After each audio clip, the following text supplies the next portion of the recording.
What up? League Worker 85, aka The Last Dragon, and it is NBA time, baby. NBA season is coming upon us next week. I know I'm hyped. I'm sure some of y'all are hyped. Crazy, so thought I'd do a little video previewing the Eastern Conference. So it's the Eastern Conference. Who's going to make the top 8? Coming up next after these special messages.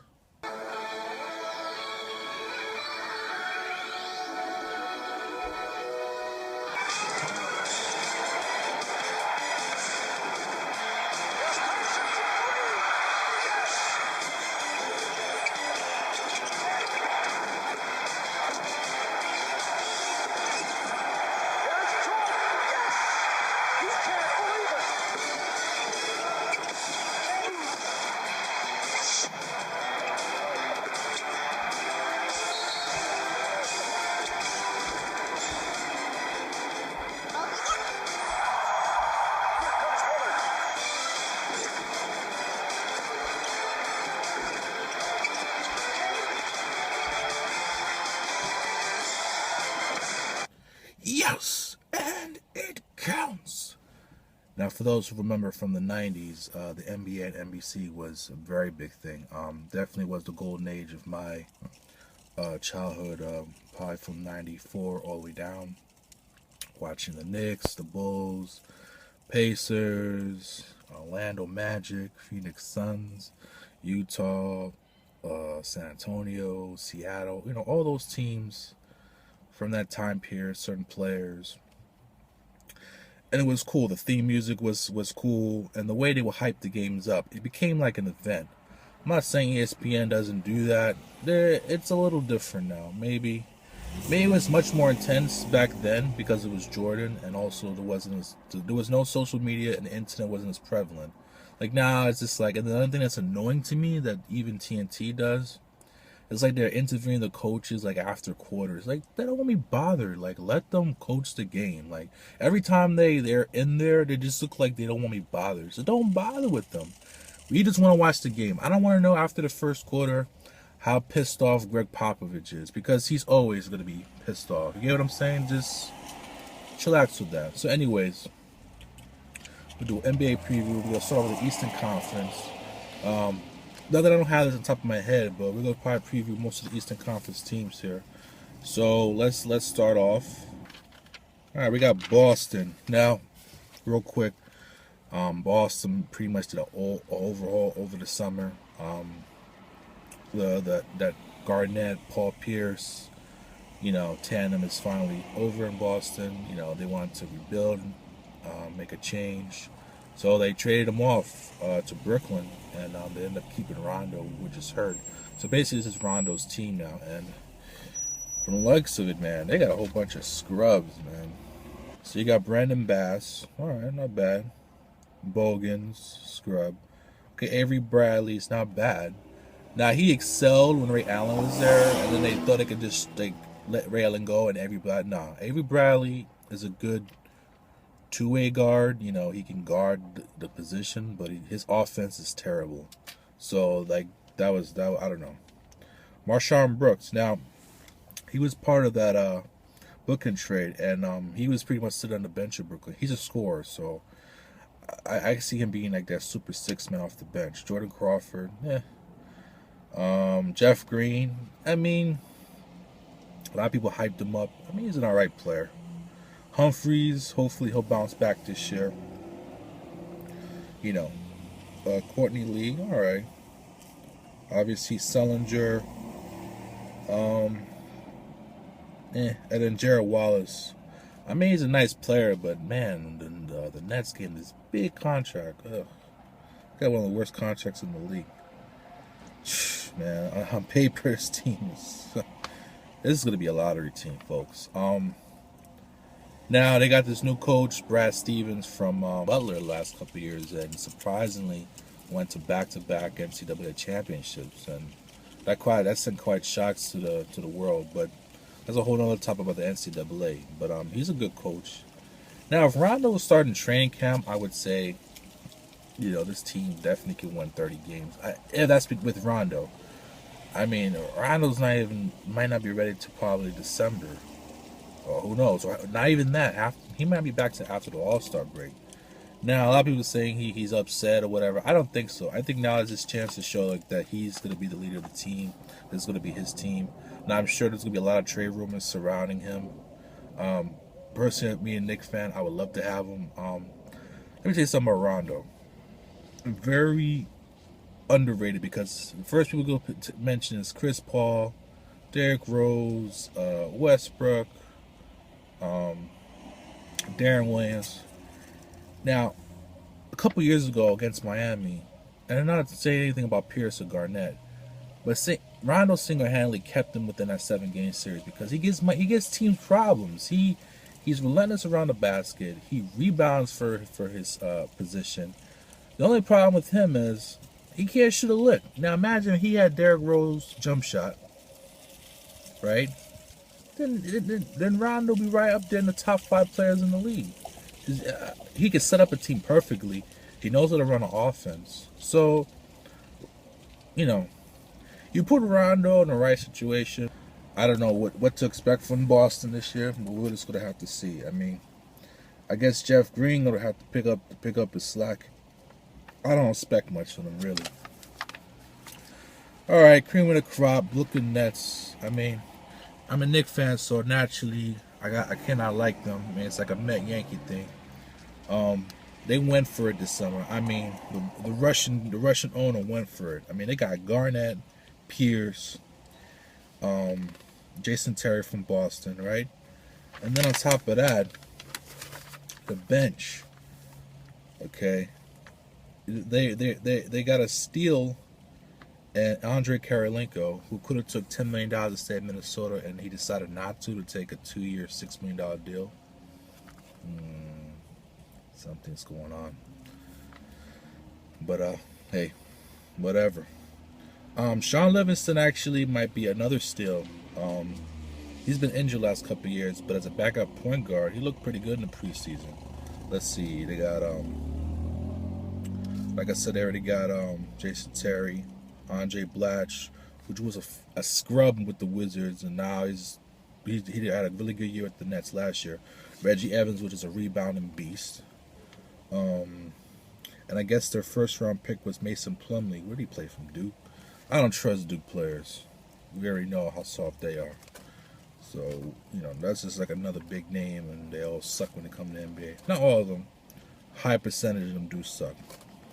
So, I mean, this is their starting lineup. Darren Williams, Joe Johnson, Pierce, Garnett, and Brook Lopez. I mean, look, a fan or not, that's an outstanding starting 5. I mean, now they got Jason Kidd as a coach. He was already a natural coach on the floor. It's going to be interesting to see how they're going to, play Garnett and Pierce, make sure they manage their minutes. They're probably not going to play back-to-backs.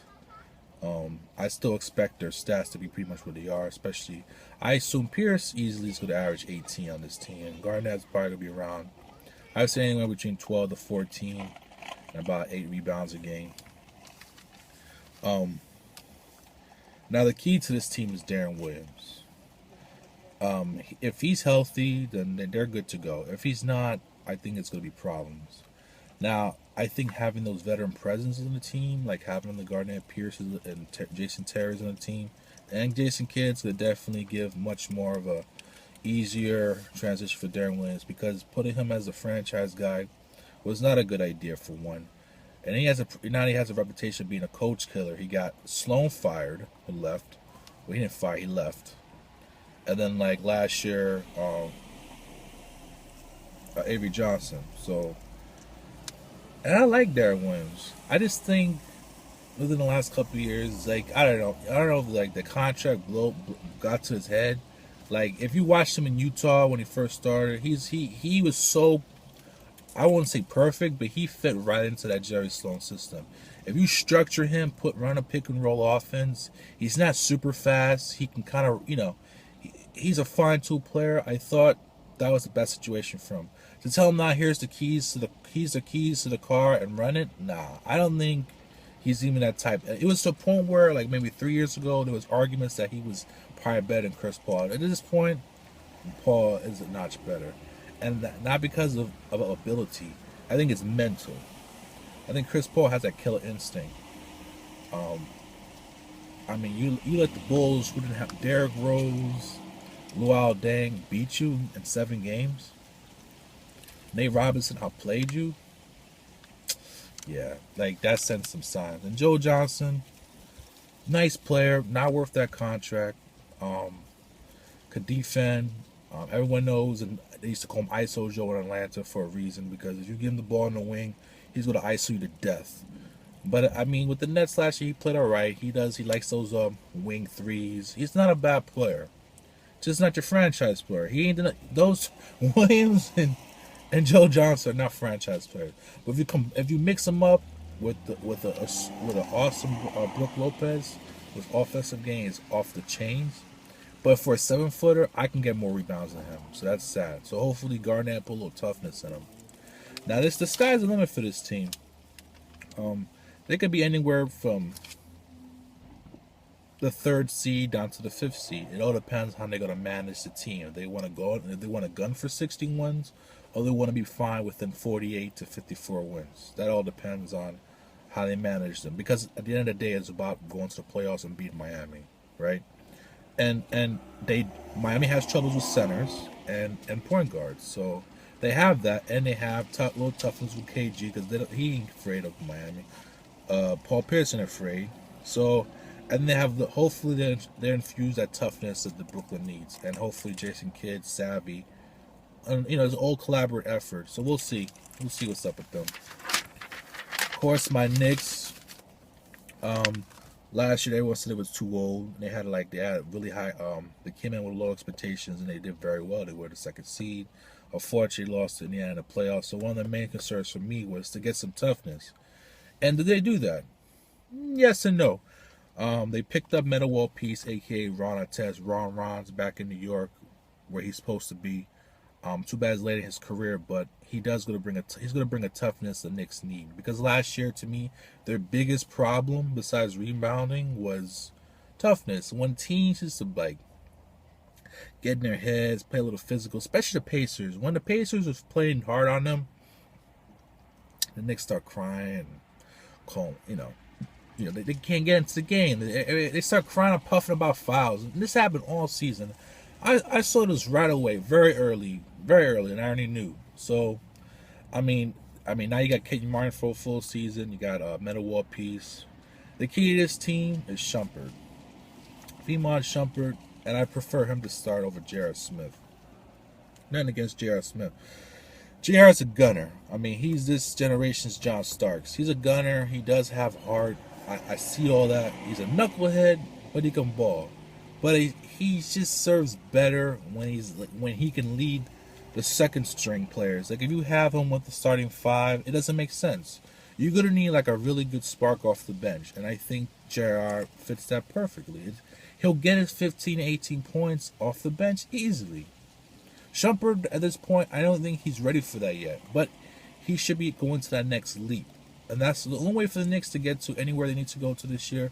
Shumpert's going to take that next leap. He kind of reminds me of like a raw Sprewell, a little Artest. He plays defense really well. He's definitely improved his perimeter game. He's got a little ball handling. He's definitely not a 1. And he can kind of play the 3. He can guard 3s and 2s and a little bit of 1s. So, yeah, he's definitely the key. You already know what Carmelo's going to bring. He's a scorer. He's a natural scorer. He's killing you from the 3. He can ice you from the wing. And when he wants to, he has a good back to the basket. I guess the key word, if he wants to, he can post you up. He can get to the basket. I mean, he can rebound very well. And he can pass. Like Carmelo, when he wants to, can be an all-complete player. But doing it on a consistent basis has been remained to be seen. I mean, he is going to have to do that now. You got Raymond Felton, Bulldog Raymond Felton. I mean, he started off really good, then he got hurt. I mean, you got Tyson Chandler, defensive guy. He's gonna have to bring it this year. I don't want to hear no more excuses. I was hurt, and then that. I mean, is either that or he's getting old, and I think he's getting old. Like Roy Hibbert and David West was just eating him up. Roy Hibbert was eating him up. And, we gonna need Tyson to beat Tyson Chandler a couple years ago, for sure. Okay, now Bargnani, we got him. That was pretty much our biggest move of the summer. I mean, Bargnani is a puss. I mean, he's I mean, now if he could spread the floor, because that's what like the Knicks like to do, spread the floor, have Carmelo pretty much do his thing, and then if you can spread the floor. But the thing is, Bargnani hasn't been hitting threes like he used to. Like if he's gonna be inconsistent from there, then it's gonna be a big problem. I mean, potentially, if you think about it in a higher ceiling, yeah, this could work. If he can give you 16 points, he's hitting his threes, he's giving you another scoring option besides Carmelo in the starting five, then that's a plus. But if he starts souring out, he doesn't rebound, which he doesn't do. He doesn't play defense, and he's inconsistent. It's gonna be a long year. Now, Amari, man. I mean, the guy's so brittle at this point. I mean, can he play 10 minutes a game? Can he play 15 minutes a game? Can he play 20 minutes? I'm not quite sure what to expect out of Amari. If he can give them about 15 minutes a game, he can give them about 10 points, you know, then that's a plus. And Kenyon, he gives you that defensive intensity along with Meta. So our bench is Meta, Amari, Kenyon, the Bino Udrif, who was assigned also as a free agent. Not a bad point guard, more of a scoring point. Not really always looking to set you up. That's Pablo Prigioni. If we would have had him 10 years ago, man, but we got him now. Really nice point guard for considering his age. He can set you up really well. Has a nice perimeter game. Just a little older, that's all. Like I said, we had 10 years ago, would have been really good. So the bench in this team isn't bad. Oh, and then Tim Hardaway Jr. Most of you remember his dad. He used to be a Nick killer back in the day. I don't think he's got his dad's swag, but we're gonna have to see, or swag, but we're gonna have to see about that. My true expectations for the Knicks, man, they could be anywhere between 38 to 50 wins. I mean, if everything hits in all cylinders, Carmelo's having another good year. Bargnani's playing well. Amari's not as hurt. JR's off the bench. Tyson's playing defense. Iman's picking up another level. They're about 50 wins. If everything's inconsistent, injuries, it could be a long year for the Knicks. Philly, this might be one of the worst teams in the league. They traded Drew Holiday over the summer. I mean, Evan Turner's been a bust. Pretty much you got Thaddeus Young and Spencer Hawes. That's about it. I mean, you really want me to go over these names? Nerlens Noel was traded draft day. He might not even play this year. Basically, they're taking this year to get Wiggins. A lot of teams are taking this year to get Wiggins. Off topic, Phoenix traded Gortat and a couple other players to Washington for Okafor, which is probably out indefinitely. So what are you telling your team when you trade one of your best players before the season starts?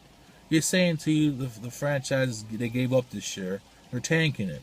They're not even trying. That's sad. And I know Phoenix got some good fans, so that sucks. Anyways, yeah, Philly's garbage. Next, Toronto. They're one of those teams that's always going to be within the 30, 35 wins, maybe 40.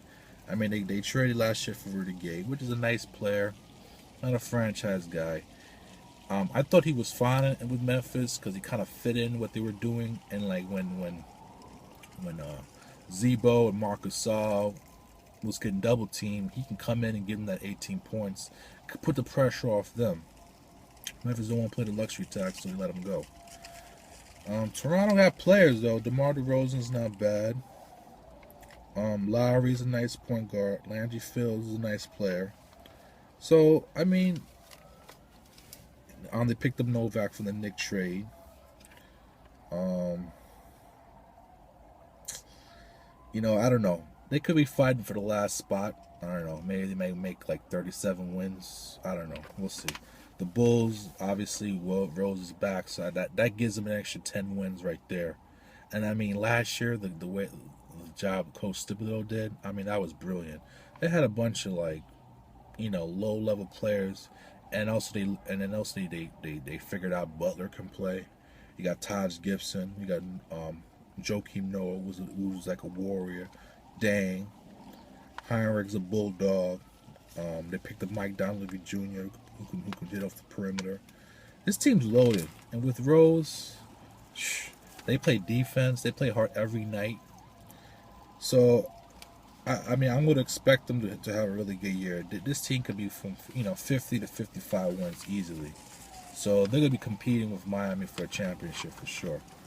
Cleveland's improved. Now, Andrew Bynum, if we ever going to see this dude, I don't know.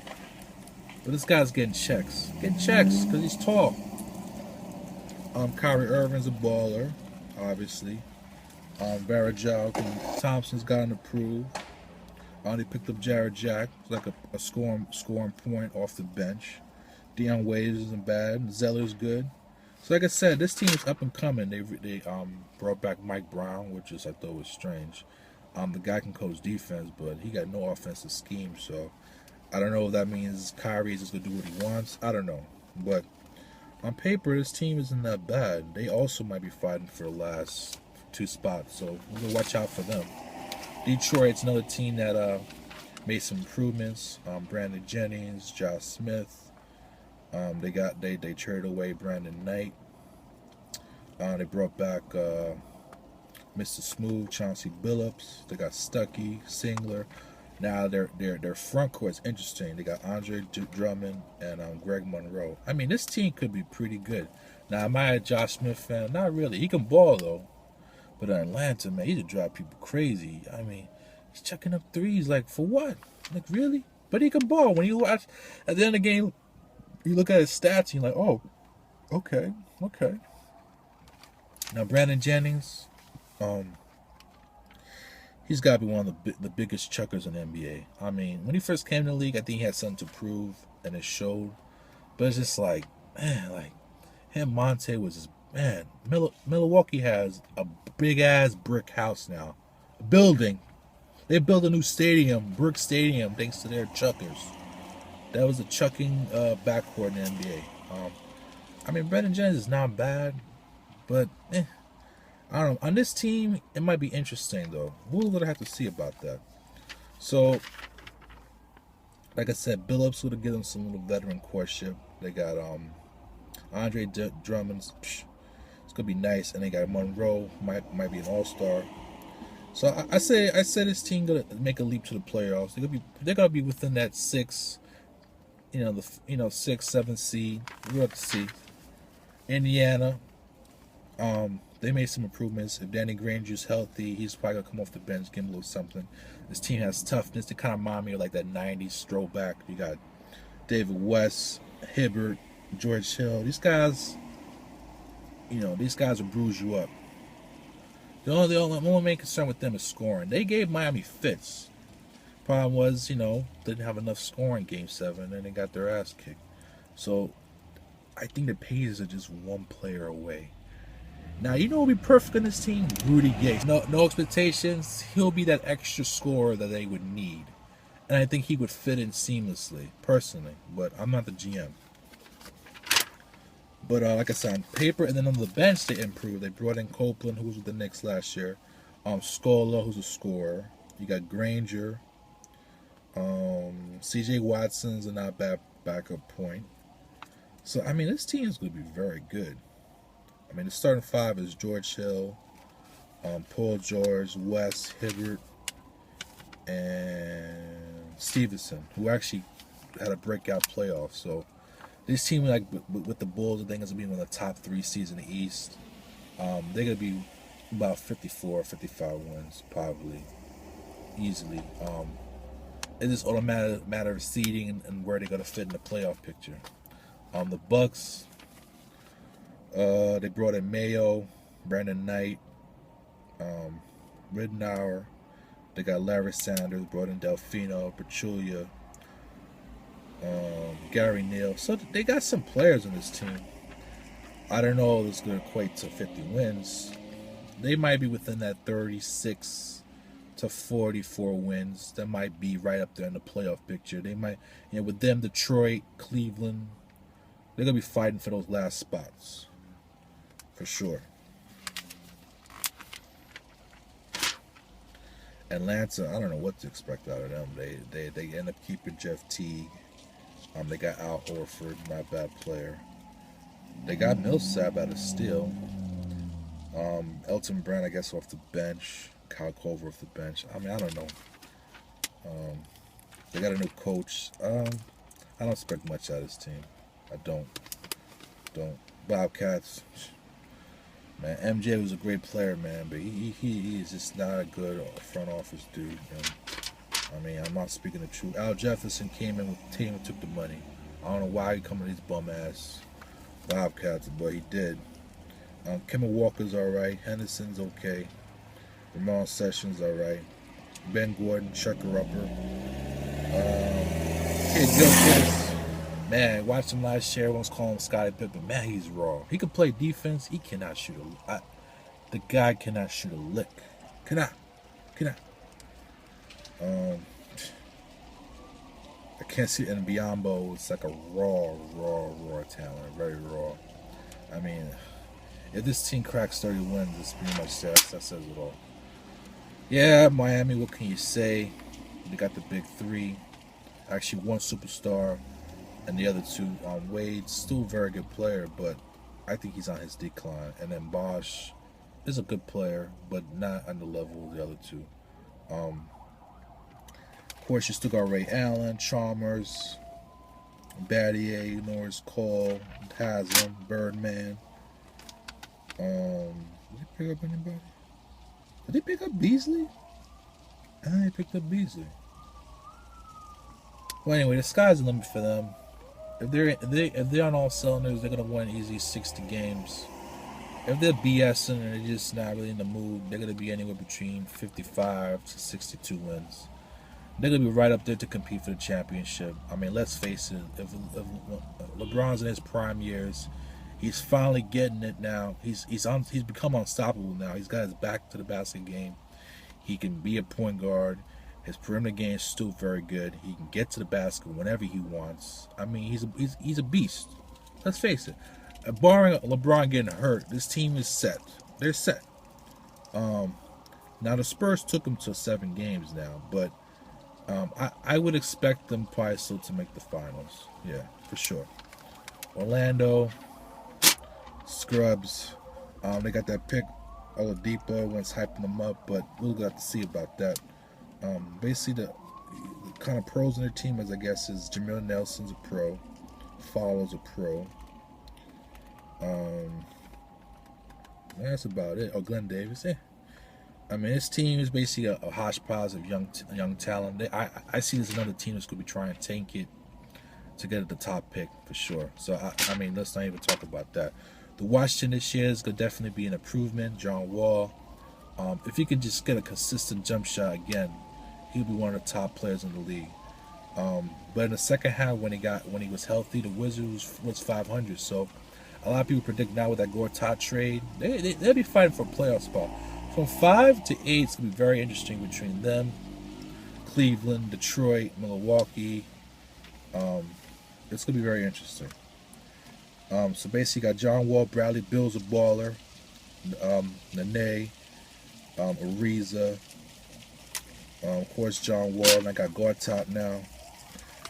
They got their draft pick, Otto Porter Jr. I don't know what to expect. Glenn Rice Jr., Martell Webster.